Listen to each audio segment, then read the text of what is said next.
रात के ठीक 2 बजे एक छोटी सी चूक और देश की सबसे बड़ी तेल रिफाइनरी को लग सकता था हजारों करोड़ का झटका। देश की सबसे बड़ी तेल रिफाइनरी में 500 करोड़ का मेगा रिएक्टर अचानक बंद हो गया। अलार्म तेजी से बज रहे थे, तापमान लगातार बढ़ रहा था, प्रेशर कंट्रोल से बाहर जा चुका था। देश विदेश के टॉप इंजीनियर मशीन के सामने खड़े थे। डिग्रियां थी, अनुभव था, लेकिन समाधान किसी के पास नहीं था। और तभी भीड़ के पीछे चुपचाप खड़ा एक साधारण सा वेल्डर बोला, शायद गलती यहाँ नहीं है, कहीं और है। कमरे में हंसी गूंज गई, लेकिन सिर्फ 5 मिनट बाद उसी वेल्डर की एक छोटी सी बात ने पूरा कंट्रोल रूम खामोश कर दिया, क्योंकि उसने वो देख लिया था जो डिग्री वाले इंजीनियर नहीं देख पाए थे। आखिर उस वेल्डर ने ऐसा क्या देख लिया था? पूरा सच जानने के लिए वीडियो आखिर तक जरूर देखिए। रात के ठीक 2:17 थे। पूरा शहर गहरी नींद में डूबा हुआ था। सड़कें खाली थीं, घरों की बत्तियां बुझ चुकी थीं, लेकिन देश की सबसे बड़ी तेल रिफाइनरी का कंट्रोल रूम उस रात सोया नहीं था। अचानक एक हल्की सी बीप की आवाज आई। शुरू में किसी ने ध्यान नहीं दिया,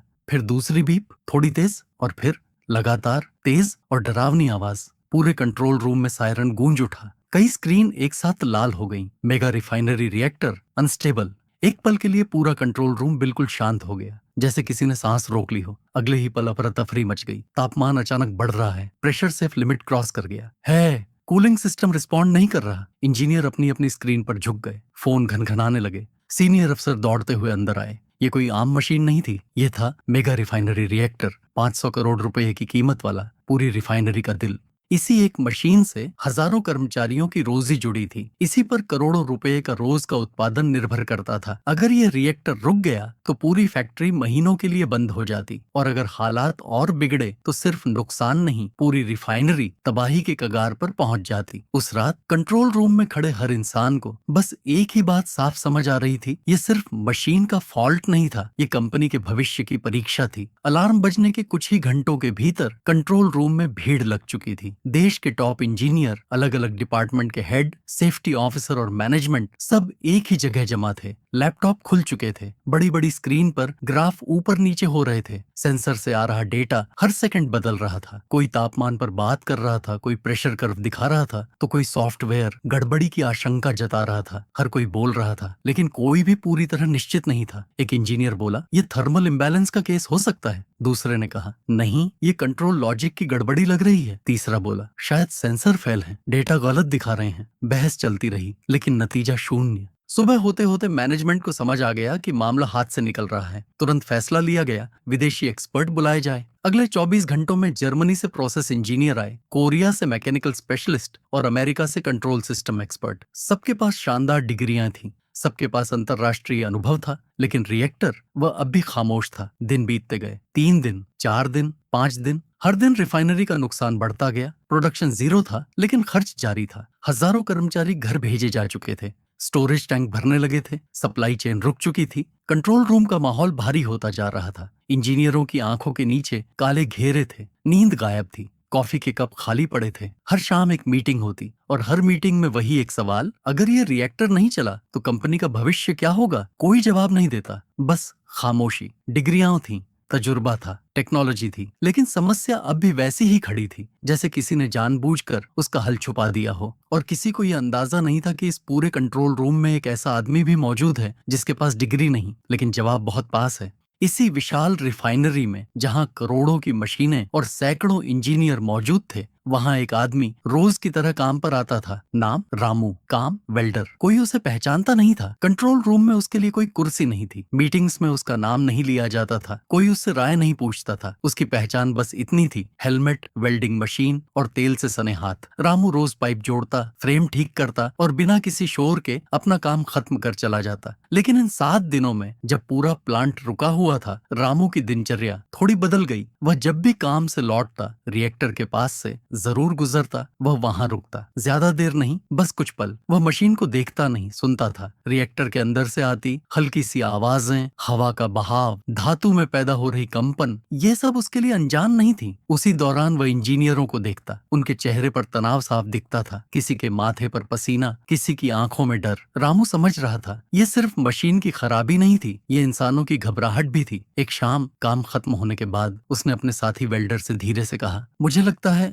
समस्या वो नहीं है जो ये लोग ढूंढ रहे हैं। साथी ने चौंक कर उसकी तरफ देखा, फिर लगभग झिड़कते हुए बोला, पागल है क्या? ये इंजीनियरों का काम है, डिग्री वालों का मामला है। उसने चारों तरफ देखा, कहीं कोई सुन तो नहीं रहा। फिर बोला, तू बस अपना काम कर, हमारा इसमें कुछ नहीं। रामू चुप हो गया। उसने आगे कुछ नहीं कहा, लेकिन उसके अंदर कुछ चल रहा था। हर बार जब वह रिएक्टर के पास से गुजरता, उसके दिमाग में एक ही बात घूमती, कुछ और है, कुछ जो ये लोग देख नहीं पा रहे। उसका मन बार बार पुराने अनुभवों की तरफ लौट जाता। गांव की मशीनें, कॉन्वेयर बेल्ट, पिता की बातें। रामू जानता था, कभी कभी सबसे बड़ी समस्या सबसे छोटी आवाज में छुपी होती है। वह चुप था, पीछे खड़ा था, लेकिन उसका ध्यान कहीं और था, और वही ध्यान जल्द ही पूरी फैक्ट्री की किस्मत बदलने वाला था। 7 दिन बीत चुके थे। अब यह सिर्फ मशीन की खराबी का मामला नहीं रहा था, अब यह कंपनी के अस्तित्व का सवाल बन चुका था। हर बीतता घंटा रिफाइनरी के लिए करोड़ों का नुकसान लेकर आ रहा था। स्टोरेज टैंक भर चुके थे, डिस्पैच रुक गया था, हजारों कर्मचारी घर बैठ चुके थे। 8वें दिन की सुबह मैनेजमेंट ने आखिरी मीटिंग बुलाई। कंट्रोल रूम में खड़े हर इंसान के चेहरे पर थकान साफ दिखाई दे रही थी, आंखें लाल थीं, आवाजों में पहले जैसी सख्ती नहीं बची थी। मैनेजिंग डायरेक्टर ने बिना भूमिका के कहा, अगर आज हल नहीं निकला तो हमें फैक्ट्री बंद करनी पड़ेगी। कमरे में सन्नाटा छा गया। इंजीनियर आपस में उलझने लगे। कोई सेंसर को दोष दे रहा था तो कोई डिजाइन को। विदेशी एक्सपर्ट कुर्सियों पर बैठे सिर पकड़कर स्क्रीन देखते रहे। सबके पास ज्ञान था, सबके पास अनुभव था, लेकिन समाधान नहीं था। उसी समय कंट्रोल रूम के एक कोने में खड़ा रामू सब देख रहा था। वह वहां होना नहीं चाहिए था, वह सिर्फ एक वेल्डर था, लेकिन 7 दिनों से वह इसी पल के बारे में सोच रहा था। उसके दिल की धड़कन तेज हो गई, हाथ हल्के कांपने लगे। फिर भी उसने फैसला किया। वह धीरे धीरे आगे बढ़ा और सुपरवाइजर के पास पहुंचा। धीमी आवाज में बोला, साहब, अगर एक बार मुझे देखने दिया जाए। सुपरवाइजर चौंक गया। उसने रामू को ऊपर से नीचे तक देखा। तू? वह हंसा। तू वेल्डर है? पास खड़े कुछ इंजीनियर मुस्कुराने लगे। एक ने ताना मारा, ये कोई गांव की मशीन नहीं है। दूसरे ने कहा, ये 500 करोड़ का सिस्टम है, खेल नहीं। कमरे में हंसी गूंज गई। रामू का सिर झुक गया, उसकी आवाज गले में अटक गई। वह पीछे हटने ही वाला था कि तभी एक सीनियर इंजीनियर, जो अब तक चुपचाप सब देख रहा था, बोल पड़ा, रुको। सबकी नजरें उस पर टिक गईं।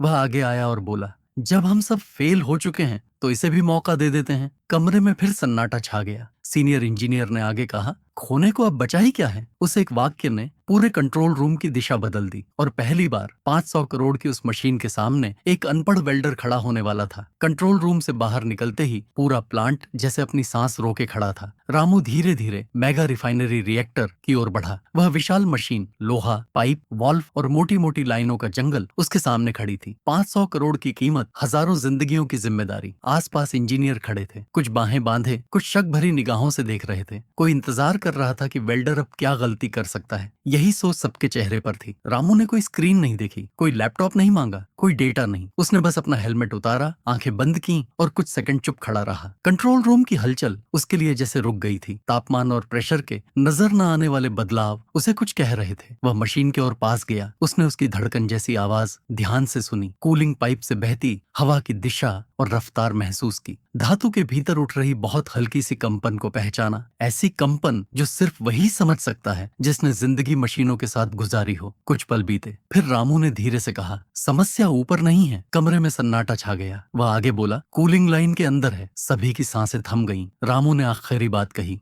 दरार इतनी बारीक है कि आंखों से दिखाई नहीं देगी, लेकिन हवा, गर्मी और कंपन सब कुछ बता रहे हैं। फिर उसने एक शब्द कहा, ऐसा शब्द जिसने पूरे कंट्रोल रूम को हिला दिया, हेयरलाइन क्रैक। हेयरलाइन क्रैक यानी बाल। जितनी पतली दरार, इतनी बारीक कि आंखों से दिखाई नहीं देती, साधारण जांच में पकड़ में नहीं आती, लेकिन इसी छोटी सी दरार से हवा या द्रव रिसने लगता है, प्रेशर बिगड़ जाता है, तापमान धीरे धीरे बढ़ने लगता है। बड़ी मशीनों में यही छोटी दरार बड़े हादसे की वजह बन सकती है। कुछ इंजीनियरों के चेहरे पर अविश्वास था, कुछ ने सिर हिलाया जैसे मान ही नहीं रहे हों। सीनियर इंजीनियर ने कहा, स्कैन कराओ। कुछ ही मिनटों में एडवांस थर्मल स्कैनर चला। स्क्रीन पर एक पतली सी चमकती लाइन उभरी। वही जगह, पूरा कंट्रोल रूम सन्न रह गया। कोई कुछ नहीं बोला। रामू ने उपकरण मांगे, वेल्डिंग सेट तैयार हुआ, सेफ्टी चेक किया गया। उसने बिना जल्दबाजी दरार को सील किया, एक एक मूवमेंट सोच समझकर, जैसे वो मशीन से बात कर रहा हो। धीरे धीरे तापमान गिरने लगा, प्रेशर स्थिर हुआ। कुछ सेकंड बाद अलार्म बंद हो गया, स्क्रीन हरी हो गई। Reactor stable. किसी ने ताली नहीं बजाई, कोई खुशी से चिल्लाया नहीं। सब बस खड़े होकर एक अनपढ़ वेल्डर को देख रहे थे। 500 करोड़ की मशीन चल चुकी थी और उसी पल पूरी फैक्ट्री तबाही से बच चुकी थी। कंट्रोल रूम में गहरा सन्नाटा छा गया था। अलार्म बंद हो चुके थे। स्क्रीन पर लाल रंग की जगह अब हरा रंग चमक रहा था। मशीन स्थिर थी, फैक्ट्री बच चुकी थी, लेकिन किसी के चेहरे पर अब भी यकीन नहीं था। सभी की नजरें एक ही आदमी पर टिकी थीं, रामू। वही रामू जिसे कुछ देर पहले कोई गंभीरता से लेने को तैयार नहीं था। सीनियर इंजीनियर ने चुप्पी तोड़ी। उसकी आवाज में हैरानी और सम्मान दोनों थे। तुम्हें कैसे पता चला? रामू कुछ पल चुप रहा। उसने चारों तरफ देखा, महंगे सूट, बड़ी बड़ी डिग्रियां और सामने खड़ी 500 करोड़ की मशीन। फिर उसने धीमी लेकिन सधी हुई आवाज में कहा, साहब, मैं पढ़ा लिखा नहीं हूँ, लेकिन मशीनों के बीच पला हूँ। कमरे में और गहरी खामोशी फैल गई। रामू ने बोलना जारी रखा। रामू ने धीरे धीरे अपनी कहानी बताई। मेरे पिता गांव की ग्रेन मिल में काम करते थे। तनख्वाह कम थी, इसलिए शाम को अपनी छोटी वेल्डिंग शॉप भी चलाते थे। जब मिल में कोई मशीन खराब होती, वह मुझे हमेशा साथ ले जाते। वह कहते, बेटा,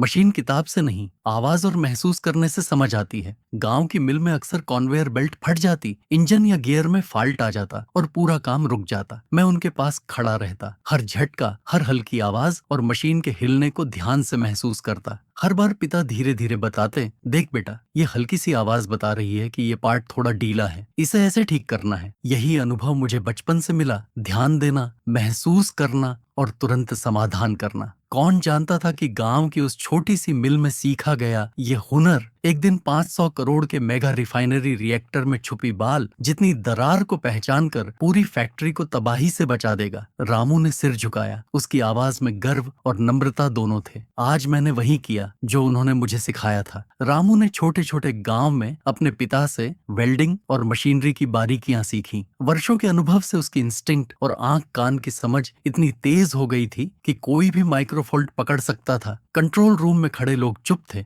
इस बार हंसी नहीं थी, केवल सम्मान और भरोसा था। यही वह पल था जब हर कोई समझ गया, काबिलियत कभी डिग्री या पद से नहीं, बल्कि अनुभव और ध्यान से आती है। उस दिन के बाद रामू सिर्फ वेल्डर नहीं रहा। उसकी मेहनत और अनुभव ने उसे कंपनी में विशेष सम्मान और पहचान दिलाई। मैनेजमेंट ने उसकी सैलरी डबल कर दी और उसे बोनस भी दिया, क्योंकि उसी ने 500 करोड़ के मेगा रिफाइनरी रिएक्टर को तबाही से बचाया था। लेकिन रामू ने पद नहीं लिया। वह अब भी सादा वेल्डर ही है, पर उसका मूल्य अब किसी इंजीनियर से कम नहीं, कभी कभी उससे भी ज्यादा माना जाता है। अब इंजीनियर जिनके पास डिग्री और इंटरनेशनल अनुभव हैं, कभी कभी रामू से सलाह लेते हैं। माइक्रो वेल्डिंग, छोटे फॉल्ट या मशीन की सूक्ष्म समस्याओं पर। कंपनी में उसका नाम अब सिर्फ वेल्डर के रूप में नहीं, बल्कि सच्चे हीरो और अनुभव के मास्टर के रूप में लिया जाता है। रामू ने साबित कर दिया कि असली काबिलियत डिग्री और पद से नहीं, अनुभव, लगन और समझदारी से आती है। कभी कभी वही लोग जिन्हें कोई नोटिस नहीं करता, वह असली हीरो होते हैं, जो असंभव को संभव बना देते हैं। और यही रामू की कहानी का सबसे बड़ा संदेश है। सम्मान, मूल्य और सफलता सिर्फ टाइटल से नहीं, बल्कि मेहनत, ध्यान और अनुभव से मिलती है।